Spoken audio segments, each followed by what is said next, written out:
Bonjour chers internautes, je vous propose une lecture à partir du 68e argument des propos d'un iconoclaste. Un documentaire, Race et intelligence, le dernier tabou de la science, nous affirme que les tests d'intelligence appliqués aux Européens ou aux Américains du Nord donnent, c'est comme cela qu'ils ont été étalonnés, un résultat moyen de 100. Les Asiatiques de l'Est parviennent à réaliser ces mêmes tests avec une moyenne de 105.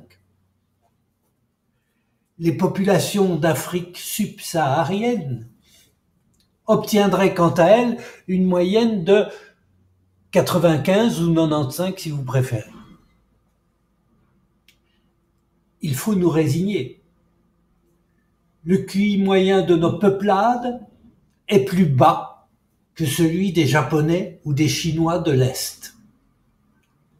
Le fait que notre résultat moyen à ces tests soit meilleur que celui des Noirs africains ne me console pas. En effet, les courbes de Gauss montrent clairement que des millions d'habitants d'Afrique centrale sont plus intelligents que moi. À quand une recherche sur la taille moyenne des zizis? QI et zizi inversement proportionnels. Belle hypothèse. 69e argument. Signification financière. Une exécution capitale, c'est justice pour les uns et injustice pour les autres.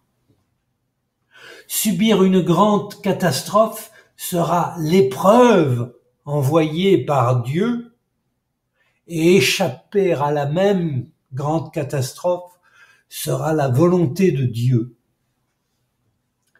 Les mots justice et Dieu font partie de ces termes sans aucune signification empirique.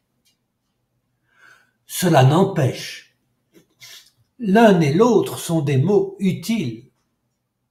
Ils permettent de faire carrière et sont donc remplis de signification financière. 70e argument, la charité. On sait que le plus grand cuisinier du monde est la faim. On ignore que le plus grand affameur du monde est la charité.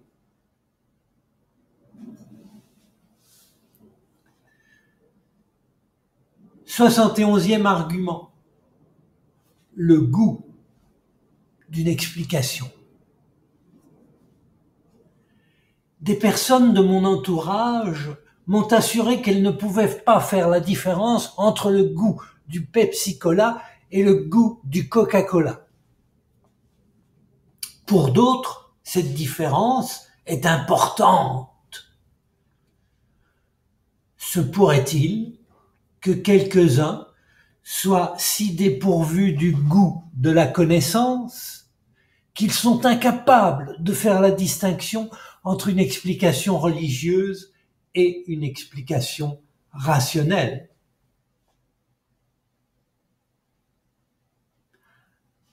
À la prochaine.